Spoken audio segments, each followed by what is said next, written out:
If you've played a lot of FromSoft Soulsborne games, you've probably encountered a secret that goes something like this. You're playing the game, minding your own business, and you see something you just can't interact with for whatever reason.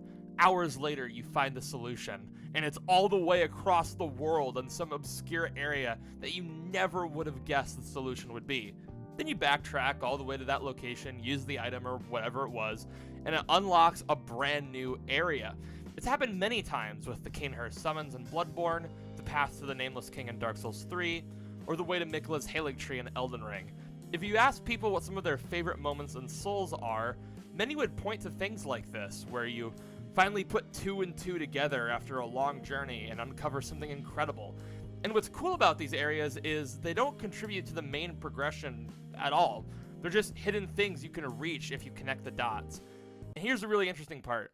This design dates all the way back to a little obscure FromSoft game. The one that I'm sure not many people have known about. Ah, who am I kidding? You all know what it is. You all know their hit game. It's Eternal Ring.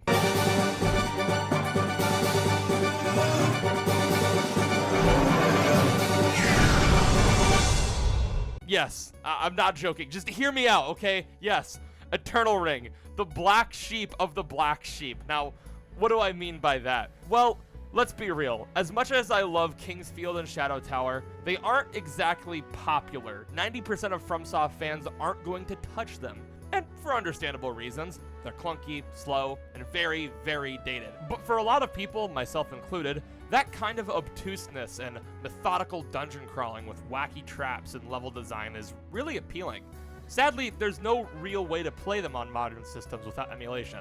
Well, funnily enough, except Eternal Ring, which you can actually buy on PS4 and PS5. Do I recommend it though? Not really. As far as the PS2 era games go, Shadow Tower Abyss I can recommend to most people that are down to play something older.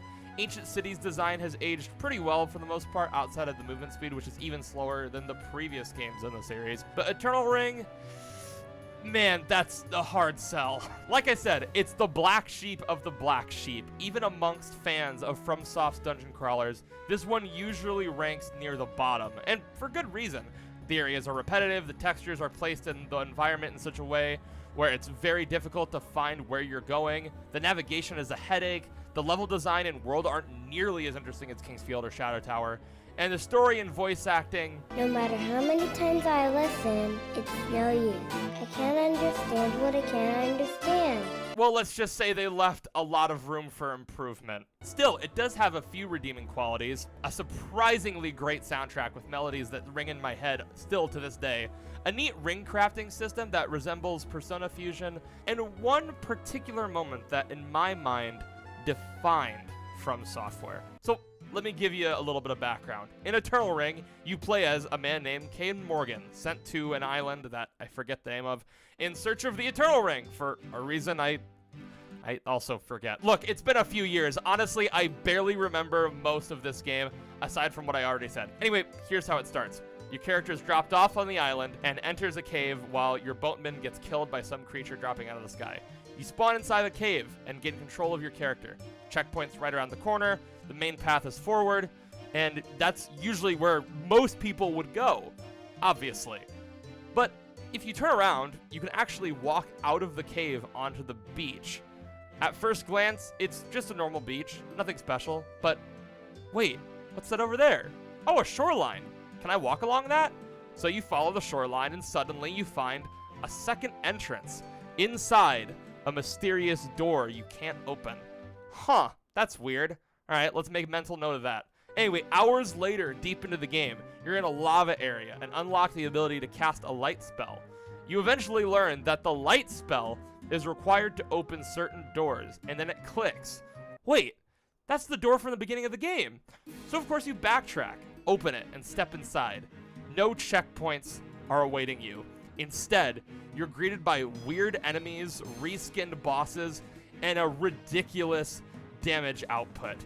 It's essentially a gauntlet dungeon with no save points. Die once and you're starting all the way over. Honestly, it's one of the most grueling FromSoft challenges I've ever faced. The deeper you go, the tougher it gets. Endless reskins, identical textures that make it impossible to tell you where you are, and enemies that hit like a truck. Eventually, you get to the end, and you go into the final area of this dungeon, and one of my favorite tracks in the game plays, Altar. And at the bottom of a set of descending stone pillars, you find him. The Bone Emperor, I guess that's what he's called. That's what this YouTube title says anyway. So here's the catch with this guy. In Eternal Ring, combat revolves primarily around magic. You craft magic rings, as I said, you equip them, and that's how you deal like 90% of your damage in the game. But the Bone Emperor has a magic floating bird thing that flies around him and makes him completely immune to magic. In a game where magic is the core combat mechanic, that's pretty brutal. So how do you fight him? By defeating 2 optional mini-bosses right before that boss drop down. They drop the Kaiser Knuckle, the strongest physical weapon in the game, and the Animated Ring, which boosts your attack speed and overall damage output. Combine these 2 items lets you kite the Bone Emperor and whittle him down physically. It's an insanely tough fight. I remember when I was fighting him, I got one shot with like 700 HP or something, which is a lot in that game. Failing meant redoing the entire dungeon again, but when you win, he drops the Moonlight Greatsword. Or the Eternal Sword, I guess. Whatever, it's the fucking Moonlight Greatsword. On top of that, you get to keep the Kaiser Knuckle and the Animated Ring, giving you some of the best gear in the entire game. And here's the wildest part. All of this is optional. The game never hints that you should turn around at the start. It never tells you about the second door on the beach, or how to open it, or what's inside. You just have to explore, remember, and backtrack on your own.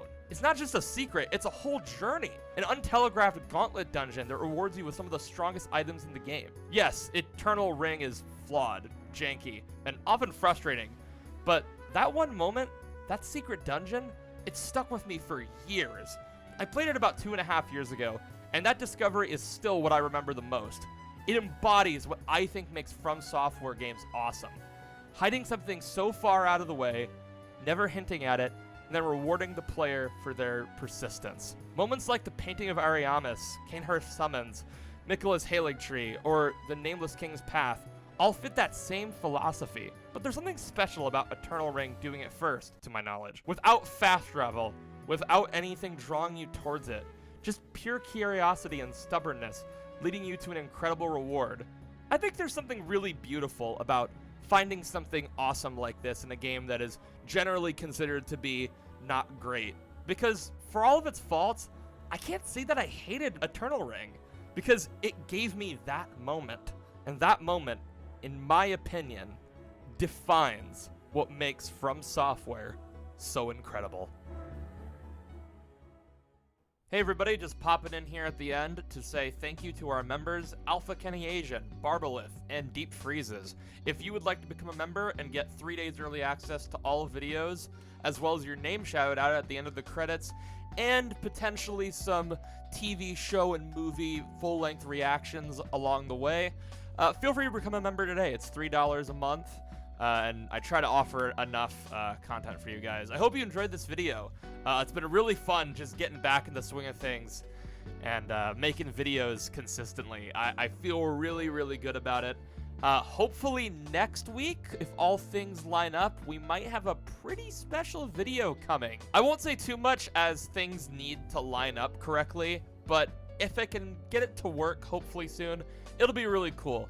I got this idea of how I want to talk about the Dark Souls trilogy, but do a different styled video for each of the 3 games, because, you know, all 3 of the games are so different.